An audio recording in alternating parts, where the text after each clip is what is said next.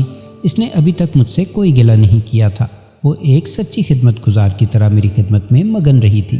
وہ عجیب و غریب طور پر بدل گئی تھی۔ ایک ماڈرن اور اپ ٹو ڈیٹ لڑکی کی زندگی میں کیا انقلاب آ گیا تھا۔ انکا کے اندازے کے مطابق دوسرے روز میں اس علاقے میں پہنچ گیا جہاں پریتم لال کسی غار میں بیٹھا جاپ کر رہا تھا۔ پہاڑی علاقے کا یہ حصہ گھنے درختوں کے درمیان واقع تھا اور ایسی ڈھلان پر تھا کہ عام لوگ مشکل ہی سے ادھر کا رخ کر سکتے تھے۔ یہ بڑی پرسرار جگہ تھی۔ پریتم لال نے واقعی کچھ سوچ سمجھ کر اس جگہ کا انتخاب کیا تھا۔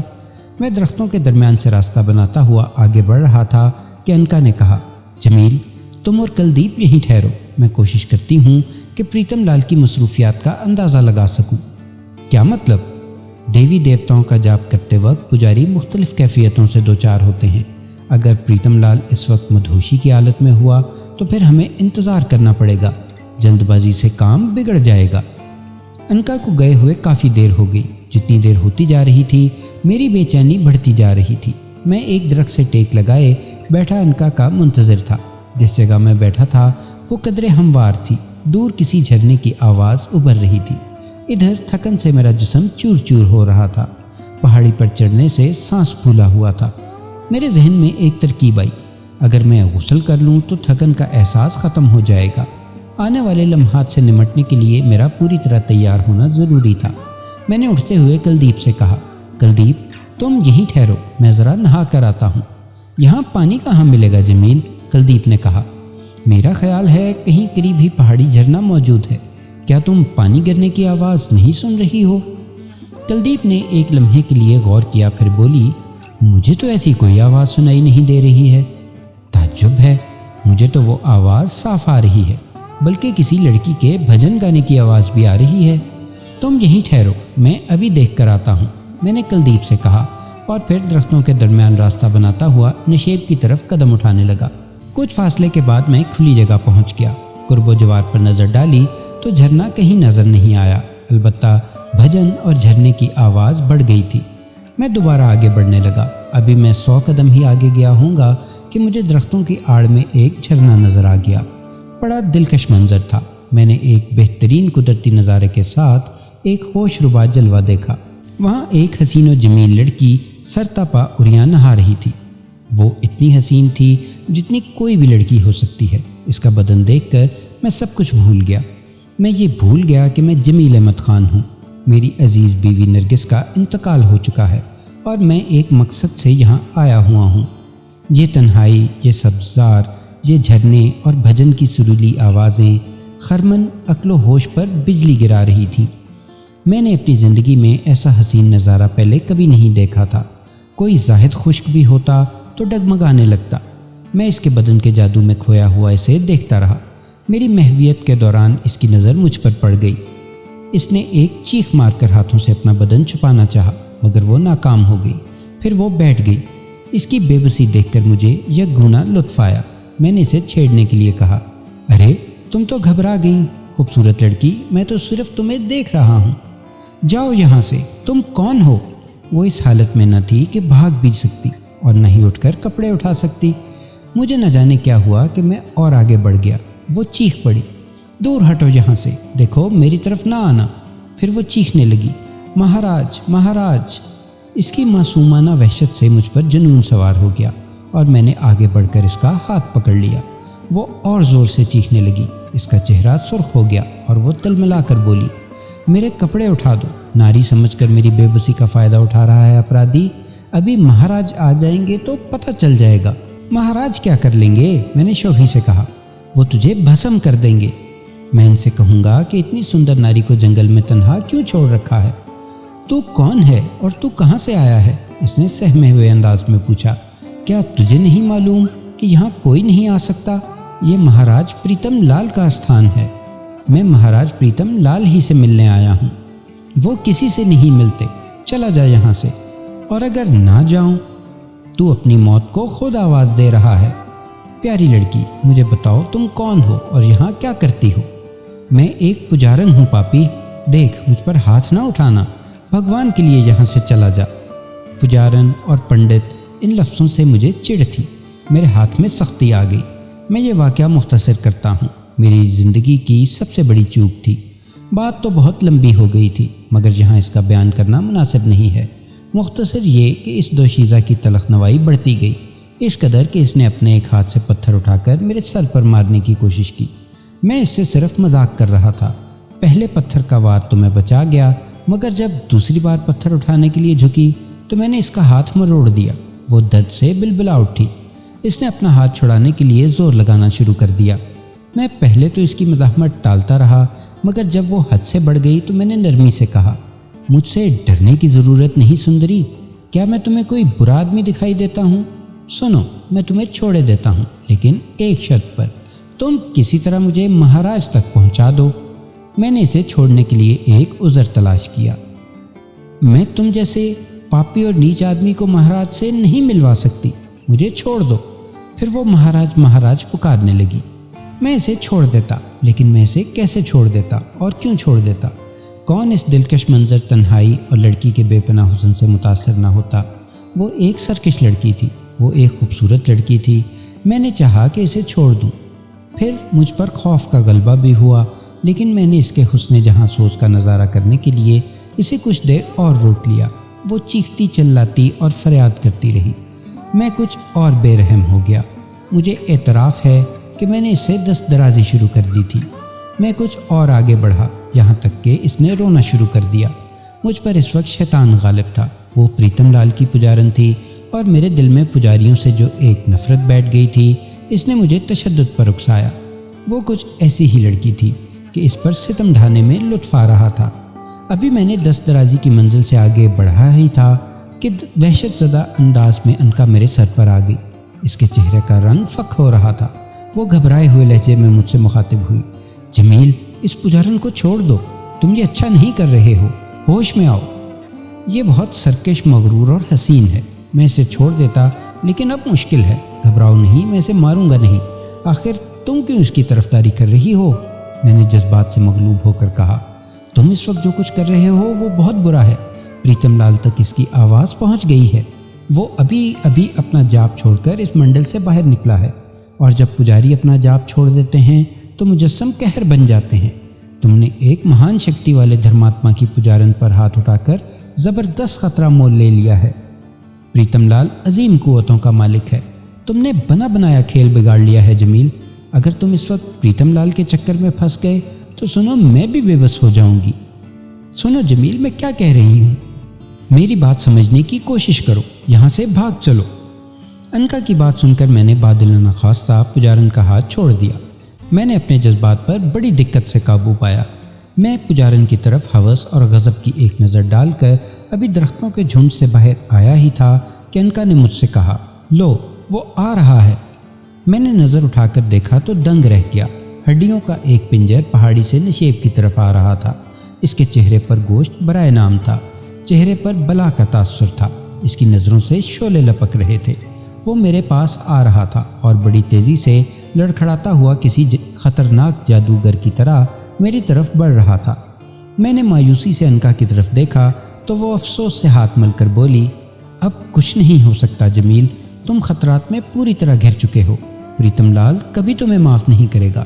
تم نے غصے میں بے قابو ہو کر اور جذبات میں بہہ کر اپنے لیے تباہی کے اسباب فراہم کر لیے ہیں۔ غور سے سن لو کہ پریتم لال کے سامنے مجھے بے بس ہونا پڑے گا۔ میں نے انکا کی زبان سے بے بسی کا لفظ سنا تو گھبرا کر رہ گیا۔